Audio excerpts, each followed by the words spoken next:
Mesdames et messieurs, bonsoir et bienvenue dans l'invité de la rédaction. L'accès au financement bancaire, un enjeu majeur pour les très petites entreprises et petites entreprises créatrices de valeur, d'emplois et un moteur de croissance. Les TPME constituent près de 90% du tissu entrepreneurial marocain. Leur financement reste un véritable défi et face à des banques qui jouent la carte de la prudence. À l'occasion du premier conseil de Banque El Maghreb, Abdellatif Jouahri, Wali de Banque El Maghreb, a annoncé la mise en place d'un nouveau programme de soutien au financement bancaire des TPE. Il s'agit d'un refinancement des banques participantes à un taux préférentiel égal au taux directeur minoré de 25 points de base, soit un taux de refinancement aux alentours de 2%. Comment ce dispositif devrait améliorer l'accès au financement de cette catégorie d'entreprises? On en parle avec Youssef Graoui. Vous êtes président du Centre marocain pour la gouvernance et le management. Bonsoir et merci d'avoir accepté notre invitation. Bonsoir madame.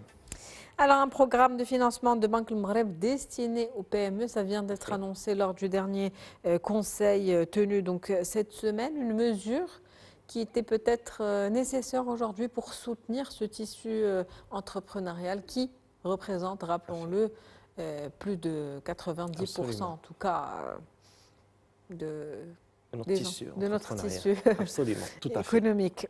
Mais effectivement, quand on voit déjà la situation du tissu entrepreneurial marocain, déjà on est sur un taux de défaillance de 13% si on compare cette année à l'année précédente. Quand on voit aussi les difficultés que rencontrent les très petites entreprises en termes de cycle d'exploitation, des difficultés qui sont liées au financement des dépenses récurrentes de chaque mois, le loyer, les fournitures, les matières, les salaires, les déclarations, etc. Et quand on voit aussi le carnet de commandes très faible, les difficultés qu'on rencontre en termes de délai de paiement, en termes d'encaissement du chiffre d'affaires facturé, tout cela, bien évidemment, interpelle ces entreprises à diversifier leur portefeuille, aller vers des activités productives qui nécessitent de l'investissement. Par conséquent, effectivement, depuis 2020, on avait mis en place le programme Telaka qui était là pour soutenir, bien évidemment, ce cycle d'investissement des entreprises et leur permettre d'avoir une enveloppe pour un petit peu investir au niveau de leur chaîne de production.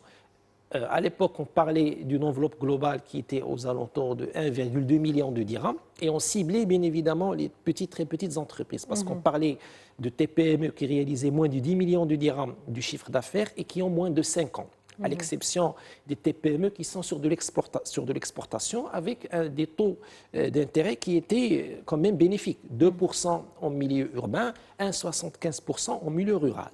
C'était une bonne disposition, mais malheureusement, suite au confinement, à la crise sanitaire, etc., ce projet il a été bloqué et même après des confinements, même après la levée de la crise sanitaire, les banques ont resté un petit peu vigilantes et très réticentes par rapport à l'octroi de ce genre de financement. Des banques qui restent assez rigides quand même et pas Tout assez à fait. flexibles, mais c'est normal au vu de la conjoncture et le besoin de garantie.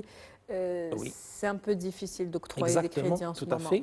Et juste pour un petit peu compléter l'idée, aujourd'hui, on cherche à donner un nouvel élan au financement qui est destiné aux TPME. Donc, on est sur, si vous voulez, une version 2 du programme Telaka, sous forme bien évidemment de crédits de financement destinés aux TPME qui seront basés sur moins de 25 points par rapport au taux directeur de BAM. Aujourd'hui, le taux directeur qu'on a, il est de 2,25% après la nouvelle décision de BAM. Donc, on est passé de 2,50 à 2,25. Et pour les entreprises qui vont s'engager dans ce programme de financement, on va leur octroyer des financements. Ils pourront bien évidemment refinancer ce genre de crédit, mais avec un taux d'achat auprès de BAM de 2,25%.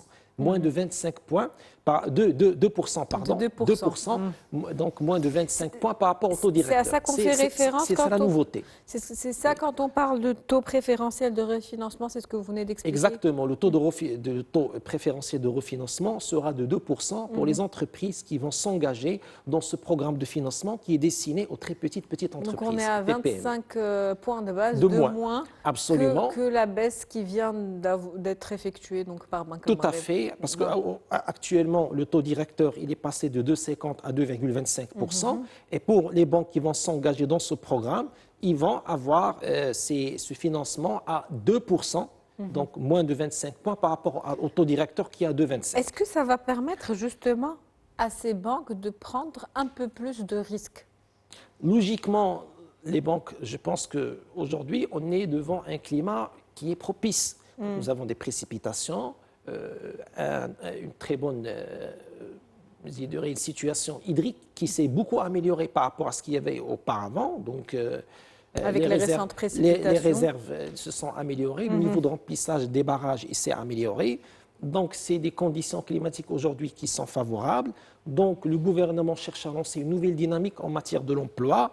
Il y a aussi la baisse du baril, la baisse des produits de gaz et des produits pétroliers à l'international. Donc, beaucoup d'indicateurs, beaucoup d'éléments aujourd'hui propices qui devraient normalement... Une inflation stabilisée Une inflation également. stabilisée aux alentours de 2%. Donc, c'est des éléments qui devront normalement encourager, bien évidemment, le secteur bancaire à une prise de risque plus importante et à octroyer des financements aux TPME. Par conséquent, quand on revient voir les éléments de l'ancien programme Intelaka, on parlait d'une couverture qui était donnée par la Caisse centrale de garantie, aujourd'hui Wilcom, qui était à 80%. Et que malgré, la prise de risque ne suivait pas. Donc les banques cherchaient toujours à avoir un maximum de garanties avant d'octroyer du financement à ce genre d'entreprise. Donc il n'y avait pas une véritable prise de risque, surtout avec les start-up, de très petites entreprises, avec de très forts potentiels de croissance. Donc aujourd'hui, effectivement, si on va permettre aux banques d'accéder à ce genre de financement à 2% de taux, moins de 25% par rapport à taux directeur, donc la condition sine qua non, c'est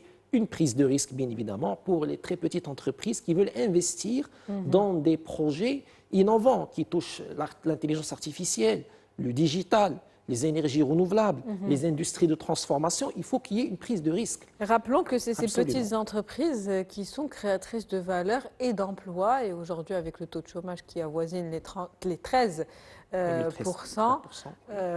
ça peut être une nécessité. C'était une mesure qui était attendue. Effectivement, parce que quand on voit déjà le taux de chômage au niveau national, il est très élevé, il est à 13,3%. Dans la catégorie des jeunes, il avoisine à peu près les 40%.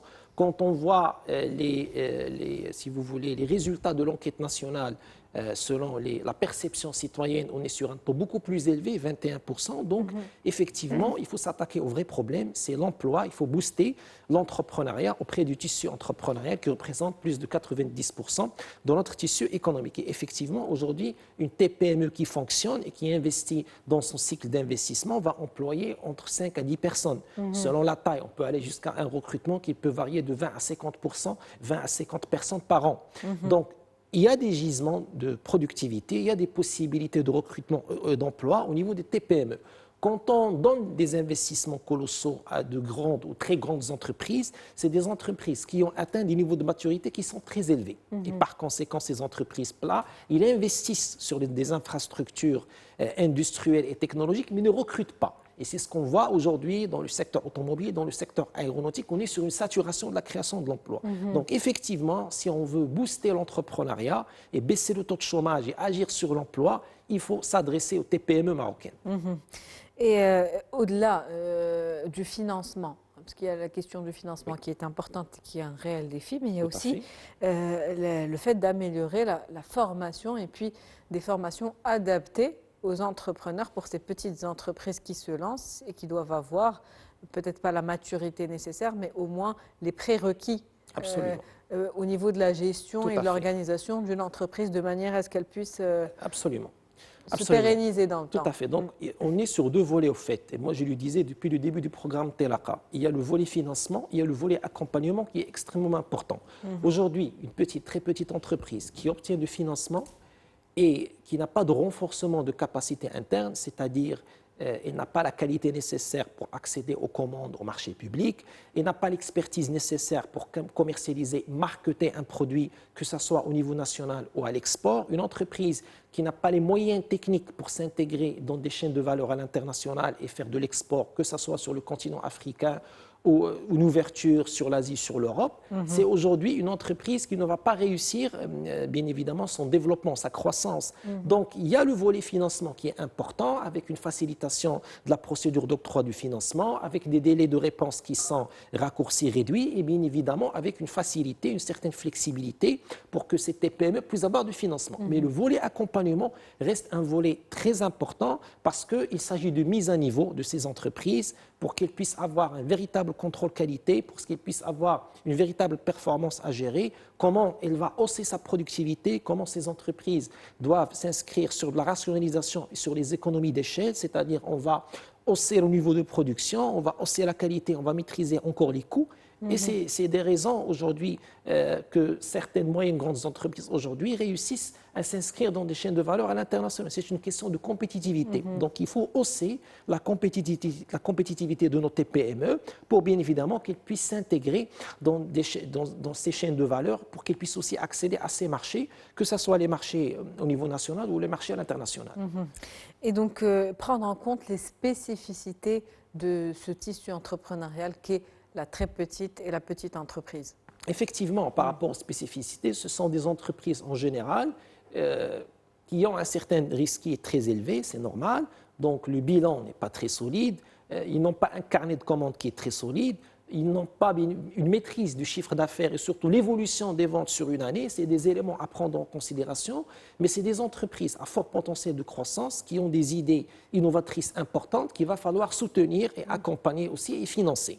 Et effectivement, nous avons aussi le volet soutien technique qui est très important parce qu'une entreprise qui produit mais qui n'arrive pas à écouler sur les marchés, qui n'arrive pas bien évidemment à marketer, à développer son portefeuille client et à faire ce qu'on appelle l'économie de distribution, c'est-à-dire distribuer, vendre aux clients finaux, bien évidemment, qui sont présents sur les régions, sur les provinces du royaume, c'est une entreprise qui ne doit pas se développer. Donc le développement du chiffre d'affaires, le développement des créances clients et du portefeuille client et surtout la liquidité, faire transformer ces créances clients, bien évidemment, en encaissement de factures, c'est des éléments très importants qui vont permettre à ces entreprises d'avoir un cycle d'exploitation qui est solide et par conséquent de réaliser à terme, sur le moyen long terme, des facilités de financement et bien évidemment bénéficier de l'autofinancement et surtout devenir des entreprises qui sont autonomes sur le plan de la trésorerie. Le financement bancaire, c'est pour le lancement, mais pour le fonctionnement, il faut avoir son autonomie financière. Tout est question en tout cas de préparation. Il faut bien se préparer quand on lance une entreprise. Merci à vous pour cette analyse, M.